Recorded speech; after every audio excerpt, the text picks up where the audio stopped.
Yeah, I mean, definitely looks like he has some like maybe like vertical flexibility would be another way to put it, right?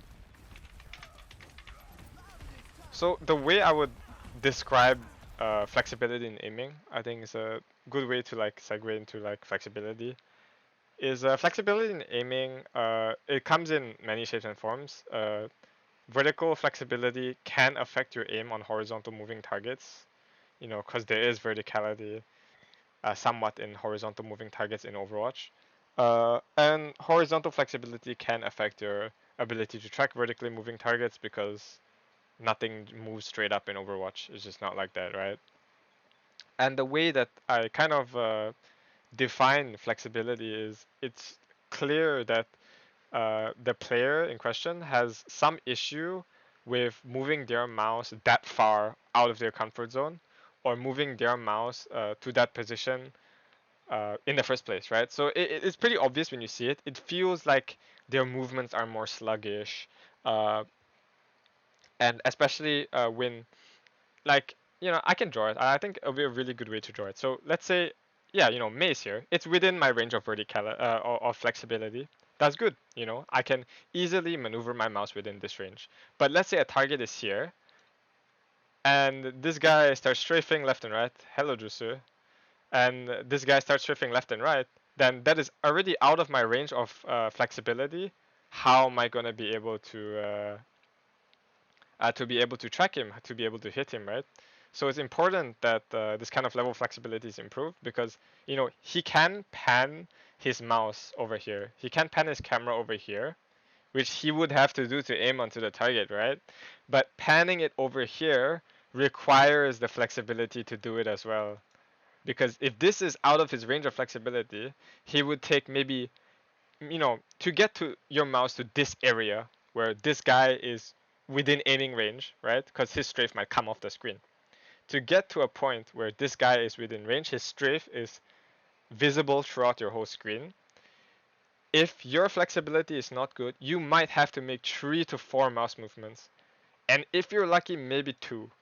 But if your flexibility is good, like quote unquote flexibility, right? It's hard to define, but I just say it as such. You know, if your flexibility is good, it will always take 1 movement, not onto the target, but to move your camera to this position, right? So that's a really important thing, right?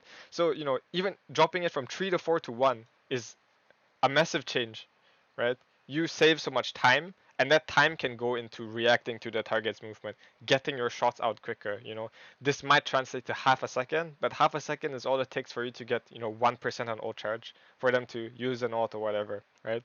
Even 2 movements, right? 2 movements is still a lot. For you to just pan your camera there, it's a lot of mouse movement. Because like let's say he moves his mouse and it's out of his range of his flexibility, he manages to move it like here, and then he has to move it again to get his flexibility to get this guy's strafe into his range of flexibility, which is this. Oh my god, it's so messy now. To this square here. Holy shit, this is a really bad drawing, but I kind of hope you understand what I mean. I might talk about this a bit more if I see it happen again, but that's the general idea I have about flexibility and why it's important. So stuff that can improve flexibility, I think in aim trainers, I can give a few examples. Things like even kin target switch, any target switching scenario that forces you to move your mouse in a way that is not easy to move. So it is at the extremities and it is strafing. That is the kind of scenarios that would help you. So very much so kin target switch. Target switching in general can help with increasing this, widening this area of flexibility where you're comfortable.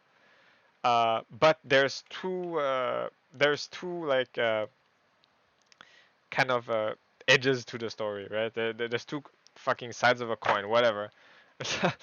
Like not only do you have to have the flexibility to move your camera there easily and to get near to the target, as close to the target as possible, you need to have the flexibility to shift your mouse there onto a target that is also strafing, right? So this is 2 types.